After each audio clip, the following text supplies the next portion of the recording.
Growing up in the Isoha forest was both a blessing and a curse. The spirits that ruled the land cared for Madinga as one of their own.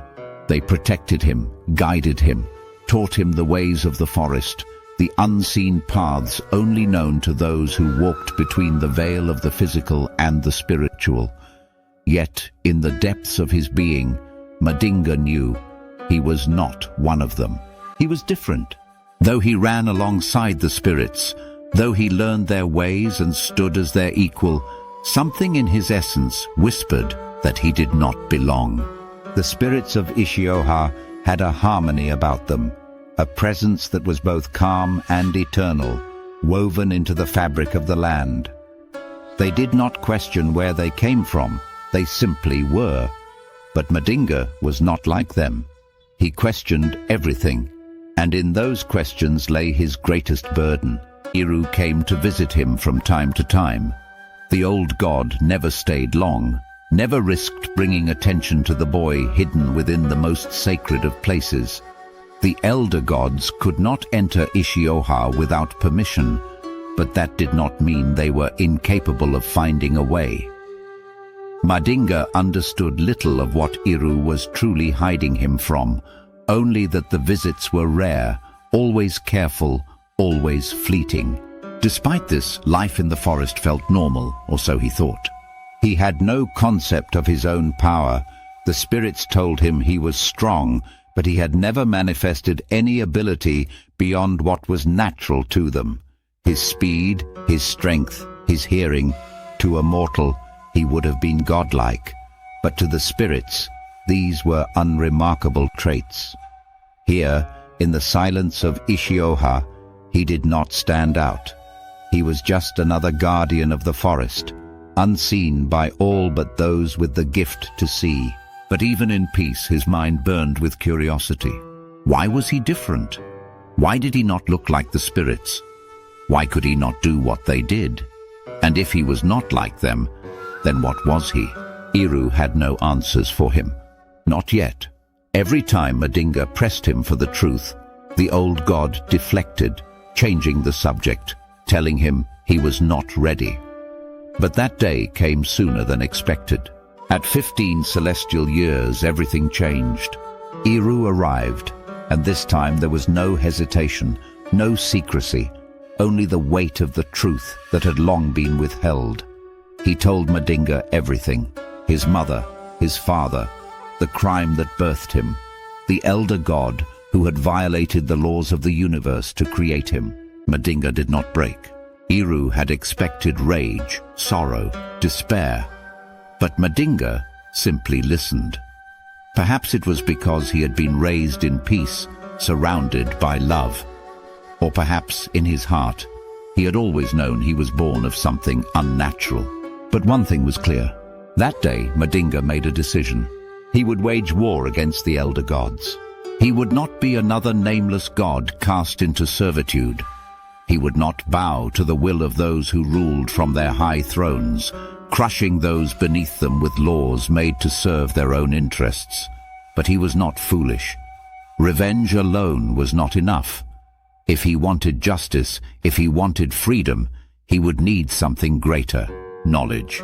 The stories Iru told him of the gods, their origins, their class systems, their very existence, all of it had a single common truth. The elder gods held power over mortals because mortals believed they were powerless. But that was a lie. The source did not belong to the gods alone. The source, the true power of the universe, the first and only eternal force, flowed through everything, even mortals, especially mortals. But they had forgotten. The gods had made certain of that, shaping them into creatures of dependence, feeding off their prayers, growing stronger with every desperate plea for salvation. Madinga saw the truth. If he could awaken the mortals, if he could teach them to harness their own power, to reconnect with the energy of the source, then the elder god's dominion would crumble. And so his path became clear. He would learn the source, its energy, its frequency, its mysteries. He would unlock the knowledge the gods had hidden away, and when he had mastered it, He would teach it to the mortals. Let them remember what the gods feared most, that they too were divine.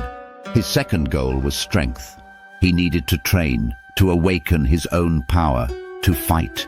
He did not yet know the full scope of his abilities, but he knew one thing: he would need them soon. And so, with these two plans in mind, he left Isoha. The great guardian of the forest did not approve. The forest had been his protection, a veil that masked his presence, cloaked his divine energy. Outside, he would be exposed, and though he was young, though he was barely trained, his power was already as potent as the elder gods themselves. The moment he stepped beyond the sacred lands, the world felt him. The elder gods felt him. Mbutumba, his father, though he did not know it, felt him the most. Something had awakened, a force unlike anything before. The elder gods gathered. They did not know what had caused the disturbance, only that a power had emerged, something that should not exist. They convened in council, deliberating what to do. They had not seen such a presence since the enforcer himself walked the heavens. The decision was made. They would send their strongest warriors to investigate. And so Kotoro, a towering celestial general wielding twin swords forged in the first war of the gods, was sent. With him came the most elite warriors of the elder gods, their purpose simple: find this power, and if it is a threat, eliminate it. Madinga did not yet know that they were coming for him. He had only one destination in mind: the site where the enforcer had first descended. For some reason, that place called to him. When he arrived, he felt it instantly. The air was thick with something ancient, something beyond time. He sat upon the sacred ground, quieted his mind, and entered a meditative state. And in that stillness he saw. He saw the past as though he had been there himself. The war, the battle, the moment the enforcer had descended to bring balance to the chaos of the universe. He could feel the echoes of power still lingering there, waiting, watching. And that was when they found him. Kotoro and the celestial warriors stood before him, their weapons drawn, their divine energy suffocating the air. They demanded to know who he was, what he was doing there. Madinga did not answer. He could not. His spirit had crossed into another timeline. The Celestials attacked. The moment their blades moved, an unseen force rippled outward, a wave of white energy that cast them far away across different planets, different realms, different stars. And then a voice called to him, the Enforcer. And in a moment that defied time, that defied existence itself, the Enforcer spoke to Madinga across the fabric of reality. Madinga stood frozen in the infinite expanse between time and space. The battlefield of reality had vanished, replaced by a realm untouched by the flow of existence. There was no sky, no ground, only presence. Before him, the Enforcer loomed. He was not as the stories described him, not a being of flesh or even of divinity. He was something else entirely. He was balance incarnate, neither light nor darkness, neither mortal nor god. His form was shifting, undefined, like the very fabric of existence wrapped around something that could not fully be seen or understood. His voice, when it spoke, was not heard. It was felt, reverberating through every fiber of Madinga's being. You have come. Madinga tried to move, to speak, but he could do neither. He realized that here, in this place, he had no body. His spirit was present, but his physical form remained at the sacred site, sitting motionless as though asleep.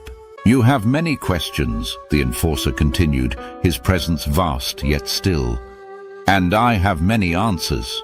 Madinga forced himself to focus, to breathe, to understand. Why did you bring me here? Because you are the only one who can hear me, the only one who can stand in this place and not break under the weight of what it is. The words sent a chill through him. What is this place? A bridge, a space between realities where past and future are woven together. It exists because I exist, and because I exist, you were able to come. Madinga steadied himself. You knew this would happen. You led me here. Of course. The simplicity of the response rattled him. He had spent years searching for answers, feeling lost in his own existence. And yet, here was a being who had planned this moment long before Madinga had even drawn his first breath. I knew that sealing the anti-creator would drain my power, the enforcer continued, and that it would bind me to this state. I knew that my avatar would carry only a fraction of my strength, and I knew that I could not intervene again, not in this age, nor the next. The words settled heavily over Madinga. You mean Amadioha? Yes. Madinga exhaled sharply. Then what do you need from me? If you already have an avatar, if Amadioha exists, why am I here? The enforcer's presence seemed to shift, almost as though he were watching Madinga through unseen eyes. Because the balance must be maintained, and Amadioha is not yet ready. He will take time to grow, to regain what was lost. The elder gods cannot be left unchecked in that time, and you were born for this. The words struck Madinga deeper than he expected, his fists clenched at his sides. I am 15. I have no power to stand against them. I barely understand what I even am. Yet you stand here. Madinga hesitated. You stand in the space between time. You crossed into a moment that only those attuned to the source itself can enter. You feel it, even now, don't you? And he did. A pulsing energy, something greater than divine power, something deeper than anything he had ever known. It was all around him, within him, as if it had been there all along, waiting to be awakened. I do not need to give you my power, Madinga. You already have enough within you. It has been since the moment you were born. Madinga's breath came slow and steady. Then why am I not strong enough? Why do I still feel weak? Because you have not yet claimed what is yours, but you will, in time. For now you must grow, you must train, you must prepare. Madinga frowned. Prepare for what? For war. The space around them seemed to tremble, the weight of the words sending ripples through the void. I would give you my power, but I cannot. If I do, I will not have enough to hold the anti-creator's seal. And if he returns before the universe is ready, before the avatars of balance can rise to stop him, all will be undone. Madinga swallowed. Then what am I supposed to do? You must become what the elder gods fear most, a force that does not bow to their rule. You must learn to fight, to wield the power within you, and to wield the strength of those who would stand beside you. The words settled over him like a decree, final and absolute. I will unlock what is dormant in you, but it will not be enough on its own. You must train. You must become more than you are. Madinga clenched his fists. And where do I start? The enforcer's presence shifted again. There is only one god alive today who can teach you what you need to know. A warrior cast from the heavens, a commander of battles lost to history. You must find Midis. Madinga's mind raced. Iru had spoken of Midis, of the great warrior who had once fought for the gods, only to be betrayed and hunted for knowing too much. A god who had escaped death, but not exile. I will send you to him, the enforcer continued, but the journey will be yours alone. He will not welcome you with open arms. You will have to prove yourself. He has not trained anyone in centuries, and he will not train you if he does not see the strength within you. Madinga straightened, resolve hardening in his chest. Then I'll make him see it. The enforcer's presence pulsed, as though he were pleased. Then go, and remember, Madinga, they will come for you. The elder gods have already sensed your awakening. Even now, they send their hunters to erase what they do not understand. You must be ready. And before Madinga could ask anything more, before he could even take another breath, the world around him shattered. The enforcer's presence vanished. And when Madinga opened his eyes, he was somewhere else. Madinga landed hard, his feet scraping against the jagged stone of an unfamiliar terrain. The air around him was thick, charged with a tension that made his skin prickle. He was no longer at the sacred site of the enforcer's descent. He had been sent elsewhere. His gaze swept across the landscape and his breath caught. The land was barren, dry, cracked from centuries of war. Faint traces of forgotten battles lingered in the air, whispers of a history soaked into the very bones of the earth. In the distance, towering ruins stretched toward the sky, monuments of a civilization long erased. And standing in the midst of it all, waiting, was a figure clad in black and gold armor. Midis, the exiled warrior, the rebel commander, the god who had once led armies in the name of the elder gods until they tried to erase him. Madinga could feel the weight of Midis's gaze before the god even moved. His posture was rigid, ready, a warrior always prepared for battle. His left hand hovered near the twin hilts at his waist, swords forged in the old ways, weapons that had cut down creatures born of gods themselves. Madinga knew at once this was a man who had never stopped fighting. And then, in a blur, Midis was upon him. Madinga barely had time to react before the golden crossbow strapped to his back was in his hands, drawn and aimed. He moved by instinct, body reacting before his mind could process. Midis, however, had already stopped. He stood a few feet away, eyes narrowing as he studied the boy before him. His stance remained defensive, but there was a flicker of something else. Recognition. He knew. "You," Midis murmured, the word barely audible over the shifting winds. His eyes never left Madinga. "You're carrying the energy signature of the elder gods." His hand inched toward his sword again. "Are you one of them?"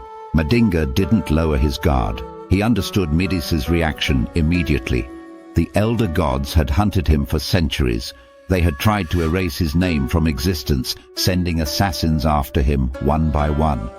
And now, here stood a boy, exuding the same energy that belonged to his enemies. "I'm not one of them," Madinga said firmly. "I was sent here." Midis' lips curled slightly, but there was no amusement in it. "Sent? By who?" Madinga inhaled, steadying himself. "By the enforcer." The words changed everything. For a moment, Midis didn't move, didn't blink. His grip on his sword loosened just slightly, his sharp gaze piercing through Madinga as though trying to see into his soul. Then, in an instant, his tension returned. His stance tightened, sharpened, like a coiled predator ready to strike. "Iru never told me you left the Isoha forest," Midis muttered, as if speaking more to himself than to Madinga. Then his expression darkened. "Or that you were—" He trailed off, the unspoken words lingering between them. Madinga took a cautious step forward. "You know Iru?" Midis finally moved, fast. Before Madinga could react, he struck. Not with his swords, not with a divine blast, but with his bare hand. A flat palm slammed into Madinga's chest, sending him hurtling backward, his body crashing into the dirt. Pain flared through his ribs, but he had no time to process it before Midis was upon him again, pinning him to the ground with sheer force.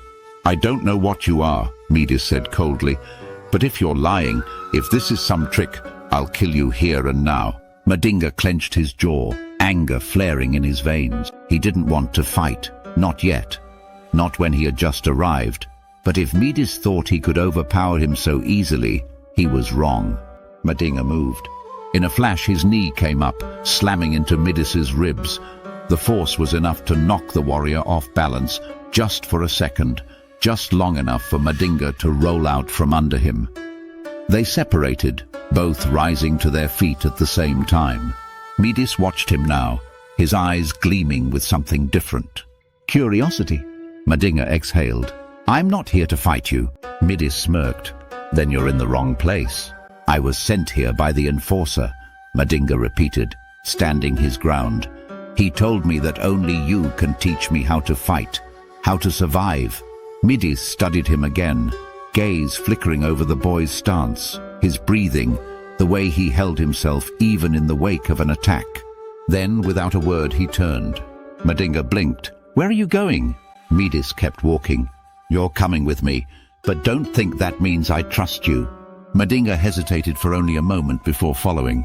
They walked in silence, weaving through the remnants of ancient ruins, places where time had collapsed and left only echoes behind. By nightfall, they arrived at a hidden stronghold, the rebel stronghold. The moment they stepped inside, every set of eyes turned toward Madinga. Gods of all kinds, outcasts, exiles, warriors who had defied the elder gods, they all stared, some in curiosity, some in immediate suspicion. Midis didn't stop walking. "I'm locking you up until Iru gets here," he said over his shoulder. Madinga stopped walking. "You're what?" Midis turned, his expression unreadable. "You heard me." Madinga's hands curled into fists. "I didn't come here to be locked up." Midis crossed his arms, tilting his head slightly. "And I didn't ask for some elder god-powered kid to show up at my base unannounced. You'll stay in a cell until Iru confirms who you are." Madinga's entire body tensed. He could fight right now. He knew it. But he also knew that fighting wouldn't get him what he wanted. So instead he inhaled, exhaled, and did not resist. Midis signaled to one of his warriors. They led Madinga away. Later that night, when Iru finally arrived, the truth was revealed. The moment he saw Madinga, his eyes softened, and a deep sigh left his lips. "Release him," he told Midis. Midis hesitated, but he gave the order. Madinga stepped out of the cell, rubbing his wrists before turning to Iru. "Iru," he said firmly, "I need to train. I need to fight." Midis watched him carefully. Iru nodded, his voice calm but carrying the weight of something more. "Then let's talk." They sat together that night, speaking in hushed tones. Madinga told them everything, but not quite everything. He did not mention what the enforcer had told him about his true role, but what he did tell them was enough. And with that, the decision was made. Madinga would begin his training with Midis. Back in the present, Orunmila, Shango, and Amadioha stepped into Allah's realm, their battle over, their minds still troubled by what had transpired. Ibiru worked in silence, making progress in separating the beast from the orb. Meanwhile, in the Forgotten Planet, the trickster's plans advanced. He needed Obanor. He needed the true power of Madinga within him to awaken. But even if he succeeded, Allah's realm was still untouchable. He needed a diversion, a great one. And so his gaze turned to the sealed lieutenants of the Anti-Creator. The war was coming, and soon all of creation would feel it.